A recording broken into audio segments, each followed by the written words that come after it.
और मैं कह रहा हूँ बैलेट पेपर से चुनाव करा ले। जहाँ से भी मैं यहाँ पूर्वी दिल्ली से चुनाव लड़ रहा हूँ, अगर यहाँ जो भी पार्टियां हर पार्टी का प्रत्याशी की जमानत जब्त करा दे, झंडे लगाएं कि मस्जिद पे लगाएं कि चर्च पे लगाएं, किसी पे भी झंडा लगा दें, तब कोई 144 कहते हैं। अगर हिम्मत है तो करा लें बैलेट पेपर पे चुनाव। और जो कहना 400 पार 40 पार नहीं कर पाएंगा, 400 पड़ जाएगा सबका। ईवीएम पे बैठ जा, मैं भी तेरे साथ बैठ जाता हूँ। भाई विकास है, 87 करोड़ लोगों को 4 किलो चावल और 4 किलो गेहूं भुखमरी के कंगार पे। चावल नहीं चाहिए, रोजगार चाहिए। 2 करोड़ रोजगार की बात की थी, एक भी रोजगार नहीं दिए। अभी तो कह रहे 400 पार, उसके बाद फिर अत्याचार, भ्रष्टाचार और बलात्कार। बेरोजगार कर दो देश के लोगों को।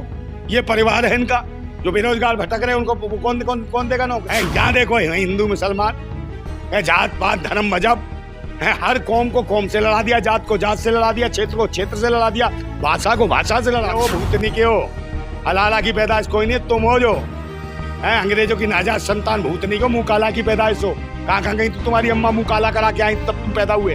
अंधभक्तो सीधा आसमान में उड़ता वहां दिलाता, समुद्र में जाता वहां दिलाता है, वहां किससे वोट लेने जाता है? कैसा माइंडली डिस्टर्ब नहीं है ये आदमी?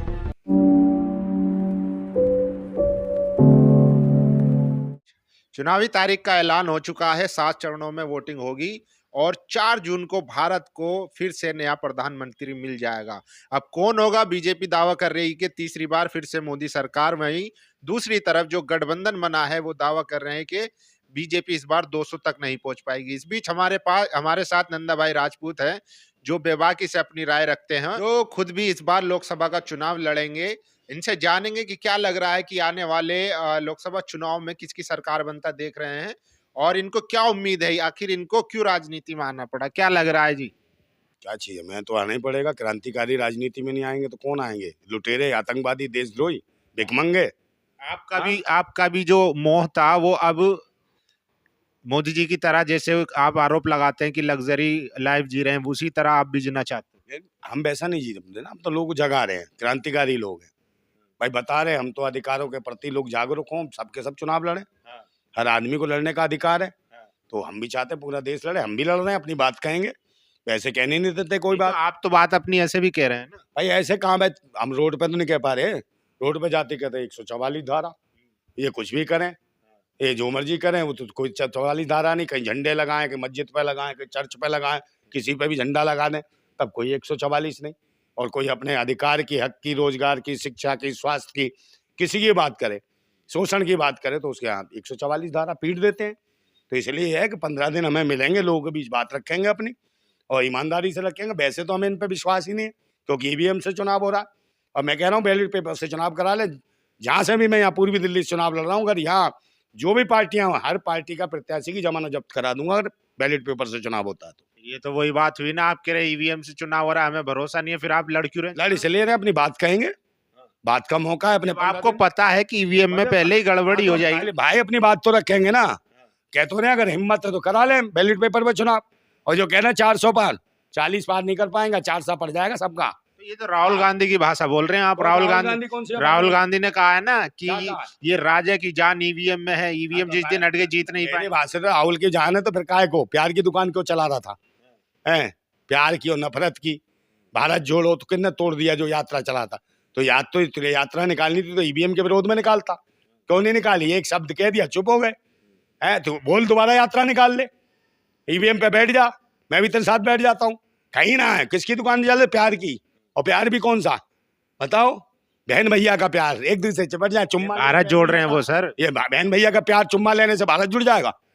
मुझे बताओ ना, लोगों से नहीं मिलता। मतलब कौन से क्या है ये चुम्मा उम्मा लेने से भारत जुड़ जाएगा? एक वो थी, वो जो महिलाओं का जो उसके साथ हुआ था, महिला खिलाड़ी के साथ, और उसके बाद वहाँ क्या नाम है मणिपुर में है, जो क्या सेना के पूर्व जवान की पत्नी का जो समझे नहीं क्या हुआ, निर्वस्त्र घुमाया, दौड़ाया, रेप करा सार्वजनिक रूप से, और उसको लेके जब वो बनाया सत्र लोकसभा का, तो क्या किसको क्या दिख रहा था?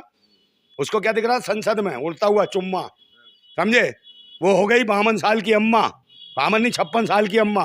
कौन देगा इस उम्र में उसको चुम्मा? मंत्री जी के बारे में ऐसी बात। कौन मंत्री? रानी जी। एक बात बताओ, शिक्षा, स्वास्थ्य, रोजगार, इस पर कोई बात नहीं करेगा। और इसमें जो महिला विकास मंत्री है, महिला बाल विकास मंत्री, महिलाओं के बाल विकास की बात कौन करेगा? जो कुपोषण का शिकार है जो बच्चे, उनका बात कौन करेगा? जिन्हें एक वक्त का भोजन महिलाओं को नहीं मिलता है, जिनके मतलब कि स्तनों में दूध नहीं होता बच्चों को पिलाने के लिए, उनके छोटे छोटे बच्चे बंदर के बच्चे की तरह दिखाई देते हैं और साल भर में मर जाते हो। अरे तो उस पे मोदी जी तो बात कर रहे हैं ना। क्या ये भाई विकास है? 87 करोड़ लोगों को 4 किलो चावल और 4 किलो गेहूं भुखमरी के कंगाल पे हैं, समझे नहीं? रोजगार की तो बात ये गलत है क्या? चावल राशन दे रहे तो अरे चावल और गेहूं ये क्या है? गलत है क्या? कपड़े लत्ते कौन देगा दादा? जूता चप्पल कौन देगा? शिक्षा कौन देगा? रोजगार कौन देगा? वो दो ना। चावल नहीं चाहिए, रोजगार चाहिए। 2 करोड़ रोजगार की बात की थी, एक भी रोजगार नहीं दिए। आप मुझे बताओ ना, इस देश के लोग मेहनत कश लोग हैं, काम कर सकते हैं, उन्हें रोजगार की जरूरत है, भीख की जरूरत नहीं। भीख मंगे भीख ही तो बांटेंगे, और भीख मंगे भीख भीख कहाँ से मांग रहे हैं? अरे तो परिवार का मुखिया सबका ख्याल रखता है ना। मुखिया भाई, मुखिया तो रेप क्यों हो रहे हैं इनके शासन में? 140 करोड़ परिवार मानते हैं मोदी जी? मानते हैं तो इनकी हो गया ना बेटी का बलात्कार। बनारस हिंदू यूनिवर्सिटी में बेटी नहीं थी वो? ये बताएं, बिल्किस बानो के ऊपर जो 11 भैंसी दरिंदे जातिवादी गुंडे चढ़ गए थे, रेप करा, तो बिल्किस बानो कौन थी? इनके परिवार की नहीं थी। महिला खिलाड़ी इनके परिवार की नहीं थी जिनका यौन शोषण हुआ। मनीषा वाल्मीकि इनके परिवार की नहीं थी। बुलंदशहर में जिसका रेप हुआ पिंकी लोधी इनके परिवार की नहीं थी। है तुम्हारे बदायूं में जो हुआ, जो महिला बच्चियों को पेड़ से लटका दिया, और ये इनके परिवार की नहीं थी। जो कानपुर में नाबालिग की जो बच्चियां थी, ईंटों के भट्टे पे काम करी, उनका रेप करा, पेड़ से लटका के मार दिया, इनके परिवार की नहीं थी। इनके परिवार का नहीं था वो सुकेश, वहां का जो क्या नाम है रामपुर में, जिसको गोली मार दी पुलिस ने, वो इनके परिवार का नहीं था।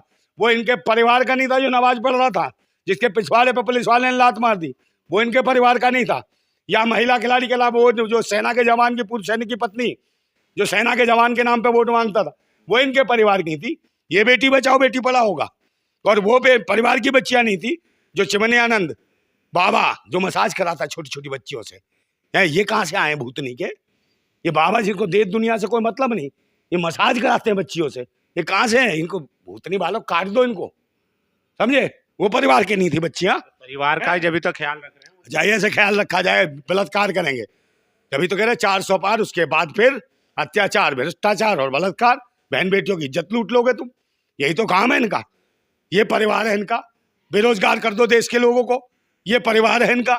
जो बेरोजगार भटक रहे हैं उनको कौन देगा नौकरी? ये तुम्हारे परिवार के 3 साल की नौकरी दे दी अग्निवीर है, 70,000 रुपए उनकी तनख्वाह थी, 35,000 रुपए पे काम। ये परिवार का हाथ होता है कि भिखमंगा बना दो उन्हें?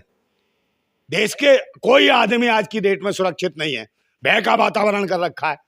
यहाँ देखो हिंदू मुसलमान है, जात पात धर्म मजहब है, हर कौम को कौम से लड़ा दिया, जात को जात से लड़ा दिया, क्षेत्र को क्षेत्र से लड़ा दिया, भाषा को भाषा से लड़ा दिया। ये वो लोग हैं अखंड भारत की बात करने वाले लोग, देश को खंड खंड करने पे लगे हुए हैं। और कहीं कहते हैं ये मिनी पाकिस्तान हो गया, कहीं कहते हैं खालिस्तान हो गया, कहीं ये कहते हैं, कभी कोई ज्यादा बोले अगर हक की बात कर दो यार ये पाकिस्तान से आया, या फिर कहेंगे हलाला की पैदा। बे हो भूतनी के हो, हलाला की पैदाइश कोई नहीं, तुम हो जो है अंग्रेजों की नाजाद संतान भूतनी को, मुंह काला की पैदाइश हो। कहाँ गई थी तुम्हारी अम्मा, मुंह काला करा के आई थी तब तुम पैदा हुए, अंधभक्त तो समझ रहे हो नहीं? तो ये मुंह काला की पैदाइश है भूतनी के, जो कहते हैं हलाला की पैदाइश। इनके पास शब्द ही हैं। आप 10 साल में बताओ क्या करा इन्होंने विकास, सिर्फ इसके अलावा कुछ नहीं। हिंदू क्या नहीं करा बताओ, क्या करा? आप बताओ। क्या रोजगार दिए? कितने लोगों को रोजगार दिए? आत्मनिर्भर बनाया लोगों को, ये रोजगार ये ना आत्मनिर्भर होता है? 4 किलो चावल और 4 किलो गेहूं से ना आत्मनिर्भर हो जाएगा? देखिए आप कितना भी आप उनके नहीं है। एक बात बताओ, पहले तुम्हारे कपड़े उतार ले सारे, फिर उसके बाद चड्डी फ्री दे, अगले बाद चड्डी फ्री मिल रही है। मगर ये तो पता हो कि कपड़े इसी ने उतारे भूतनी के ने। एक बात बताइए, अगर इतनी भुखमरी होती, बेरोजगारी होती, तो फिर से थोड़ी चुनी जाते मोदी जी? चुने जाते। ईवीएम है ना, ईवीएम हटाओ। ईवीएम का मतलब वो तो फिर से कह रहे हैं कि मुझे 24 की फिक्र नहीं है, मैं तो 2047 की तैयारी कर रहा हूँ। नहीं है, ये तो ऊपर ही जाएगा सीधा। यहाँ तो कोई वोट नहीं लेता है, सीधा आसमान में उड़ता है, वहां दिलाता टन टन। 2047 की तैयारी हो रही है। आसमान में कौन रहता है? समुद्र में जाता है, वहां दिलाता है, वहां किससे वोट लेने जाता है? कैसा माइंडली डिस्टर्ब नहीं है ये आदमी? देश और राष्ट्र के लिए किसके लिए काम कर रहा है बताओ? रोजगार के कौन से संसाधन चालू कर दिए? बिना सर पैर की बातें कर रहे हैं। ईवीएम मशीन से पूरा देश लूट लिया। इलेक्शन मशीन इलेक्शन कमीशन बताए कि भाई वो 19 लाख ईवीएम मशीन कहाँ गई? ईडी सीडी सीबीआई जांच करके बताए कहाँ गई? पुलवामा में जो आए, वो जो 350 किलो आरडीएक्स आई, वो बताए कहाँ गई? समझे नहीं? वो बताए उस अडानी की बंदरगाह पे 3,500 किलो नशीले पदार्थ आए, वो बताए कहाँ गई? और इनके परिवार की जो 45,000 गुजरात से जो महिलाएं गायब हुई, जो लड़कियां गायब हुई, जो देश की बेटियां गायब हुई, वो बताएं मोदी जी, तुम्हारे परिवार की 45,000 महिलाएं कहाँ गई? कहाँ सऊदी अरब में चली गई? कहाँ अबू धामी में चली गई? कहाँ सप्लाई कर दी? ये बताए, गुजरात मॉडल बताए कि गुजरात से 5 सालों के अंदर 45,000 महिलाएं, लड़कियां कहाँ गायब गई? ये बताओ, तुम्हारी परिवार की क्या सप्लाई कर रहे हो परिवार की बेटियों को? कौन है वो? सरकार और सत्ता में बैठे हुए दलाल लोग हैं, समझे? ये उनसे भी बदतर लोग हैं, ये जो पैसा कमाते हैं महिलाओं को मुजरा कराने के बाद और धंधा कराते हैं, उनसे बेकार लोग हैं। ये सब के साथ काम सही नहीं कर रहे हैं। ये सब मोदी जी को बदनाम करने की कौन कर रहा साजिश है। देखिए, जैसे साजिश कौन कर रहा है भाई? बॉन्ड में इलेक्टोरल बॉन्ड में सबने चंदा लिया, लेकिन बीजेपी को सिर्फ टारगेट कर रहे हैं। चंदा किसने नहीं दिया? आप मुझे बताओ, इनके परिवार के ही तो थे। कौन? नीरव मोदी। लिया तो सबने ना, तमाम पार्टियों ने लिया। नीरव मोदी, सुशील मोदी, विजय माल्या और मेहुल चोकसी, ये सब इनके परिवार के तो हैं। इन्होंने क्या किया? पहले इन्हें चंदा दिया, इलेक्ट्रोल बॉन्ड जो दिया भर के, और फिर बाहर, ठीक है, उन्हीं के कर्जे इन्होंने माफ करे हैं। वो जो कौन है जी न्यूज का, जो बताओ जरा नाम उसका, सुभाष, क्या नाम है उसका? हाँ, सुभाष चंद्रा कौन है? उसका हजारों करोड़ माफ करा, क्यों करा? क्यों? तेरा रिश्तेदार है। कौन है ये बता? डीएनए चेक होना चाहिए, इनका भाई तो नहीं है। अडानी को इतना कर्जा दे दिया, क्यों दे दिया भाई? काहे के लिए दे दिया? आप मुझे बताओ, 20-20 हजार करोड़ रुपया दिया, कहाँ गया? गायब हो गया। तो कह रहा है कि मेरे खिलाफ, मोदी जी के खिलाफ और देश के खिलाफ विदेशी साजिश है, बदनाम कर। भले मोदी देश है, अडानी देश है, बाकी 140 करोड़ किसान मजदूर जो भी हैं वो विदेशी हो, पाकिस्तानी हो, आतंकी हो, लाला की पैदाश है। तुम ही साले मुंह काला की पैदाश हो, देश को मुंह काला करा रहे हो। बेशर्मो, मर जाओ, समझे नहीं? फिर मैं कहता हूं कि मैंने सुने थे बेरहमी के मंजर बहुत, आज ये मंजर मैंने देख भी लिया, और जिसको दिया था देश की हिफाजत का ठेका, उसी के हाथ में खूनी खंजर देख भी लिया। ये हालत है इस देश की, समझे? ऐसे लोग हैं, ये आतंकी हैं, देशद्रोही हैं, बेगैरत हैं, समझे नहीं? ये बलात्कारी हैं, अत्याचारी हैं, ये ढोंगी हैं, पाखंडी हैं, बेईमान हैं, और कहते हैं 400 पार। 400 पार नहीं, याद रखना, इनका बलात्कार, अत्याचार, भ्रष्टाचार, बेईमान है, मौका परस्त, ये चोर हैं, समझे नहीं? ये वही लोग हैं। इनके महिला बाल विकास मंत्री, महिलाओं का कोई विकास नहीं, बच्चों का कोई विकास नहीं, कुपोषण से लोग मिल रहे हैं। महिलाओं का विकास हो तो रहा है। अब देखिए, सीए में वो सीमा जो है भारतीय बन जाएगी, नागरिकता मिल जाएगी मोदी जी की। ऐसी विकास होगा, ऐसी होगा, सारे कोठे से ले आओ, पाकिस्तान से ले आओ, इन्हीं को विकास हो रहा है। जो देश की सही बहन बेटियां, उनको तुम रोजगार की भी नहीं दोगे, उनकी इज्जत लुटवा देना तुम। और देश के पूर्व सैनिक, ये विकास है? देश के पूर्व सेना के सिपाही की पत्नी का रेप कराओ, खुलेआम परेड कराओ नंगा करके, वीडियो वायरल करो, उनका रेप करवा दो, ये विकास है? बलात्कार करो, ये विकास है? 11-11 भैंसी दरिंदे उसका बलात्कार करते, उसके लिए लेटर लिखे प्रधानमंत्री के साथ गृह मंत्री कि गुजरात सरकार को कि ये संस्कारी है, बलात्कारी नहीं है, ये बड़े आराम से बलात्कार करते हैं, दर्द नहीं होता, इनको रिहा कर दिया जाए। आनंद ही आनंद, परम आनंद, समझे? 11 भैंसी दरिंदों को गुजरात सरकार ने छोड़ दिया, किसके? अमित शाह के लेटर पे, और फिर इनका स्वागत हुआ, समझे? मालाएं, फूल, हार, मिठाइयां, ढोल ताशे, जैसे कोई जंग जीत के आए हो ये, समझे? ये ऐसे आतंकी, ऐसे लोगों को, ये बलात्कारियों की सरकार है। बीजेपी का मतलब बलात्कारी जनता पार्टी, बीजेपी का मतलब है व्यभिचारी जनता पार्टी, बीजेपी का मतलब है व्यापारी जनता पार्टी, समझे? बीजेपी का मतलब है बेशर्म जनता पार्टी, बीजेपी का मतलब है बेईमान जनता पार्टी। इससे सावधान रहने की जरूरत है। और फिर मैं लास्ट में एक बात कहता हूं कि ये जो वो लोग हैं कि अब बहुत सब्र हो गया, और इस वक्त देश की जनता उकसाई हुई है पूरी तरीके से। वे तो बैलेट पेपर पर चुनाव नहीं करा रहे, नहीं तो 40 सीटें नहीं ला सकते। और फिर भी कहता हूं, जो बहन बेटियों के साथ जो ये गलत हो रहा है, और ऐसी लुटी हुई औरत के साथ, सीमा हैदर जैसी जो बच्चलन औरत के साथ हमारे देश की बहन बेटियों का नाम जोड़ने की कोशिश कर रहे हैं, इन्हें बर्दाश्त नहीं करेंगे देशवासी। हमने देश की बेटियों को हम देवियों के रूप में मानते हैं, चाहे रानी अवंतीबाई हो, लक्ष्मीबाई हो, झलकारी बाई हो, बेगम समरू हो, या सुरैया तैयब हो, ये हमारे देश की बहन बेटियां देवियों की तरह पूजी जाती हैं। मैं फिर कहता हूँ, अगर महिलाओं को, हमारे देश की बहन बेटियों को सीमा हैदर से जोड़ोगे, और ये पाखंड जो मचा रखा है तुमने, तो फिर मैं कहता हूँ, ये जो धर्म मजहब के पाखंड का जो धुआं सा उठ रहा है, ये जो धर्म मजहब के पाखंड का जो धुआं सा उठ रहा है, कहीं मेरी भारत माता घुट तो न जाएगी, कहीं मेरी भारत माता घुट तो न जाएगी। और ये जो भगवा सी लपटें उठ रही हैं, ये जो भगवा सी लपटें उठ रही हैं, कहीं मेरी भारत माता जल तो न जाएगी, जल तो न जाएगी। और हम क्रांतिकारी हैं, हम क्रांतिकारी हैं, दिल में आग और हाथ में क्रांति की मसाल लेके चलते हैं, दिल में आग और हाथ में क्रांति की मसाल लेके चलते हैं। ओ भगवाधारी ततैयो, तुम क्या मेरी भारत माता को जलाओगे? अगर क्रांतिकारी की मसाल के आगे आगे ना, तो जल के राख और खाक हो जाओगे। फिर कहता हूं कि सब्र सहने की भी एक सीमा होती है, सब्र सहने की भी एक सीमा होती है। बांध टूटता धीरज का तबत्य होती है, अत होने पर प्रलय और प्रवर्तन होता, तब नई सुबह की नई सृष्टि का सृजन होता। नई सुबह की नई सृष्टि का सृजन होगा। और ध्यान रखें सभी दर्शकों, सभी से मेरा हाथ जोड़ के विनती है कि मैं भी पूर्वी दिल्ली लोकसभा सीट से चुनाव लड़ने आ रहा हूं।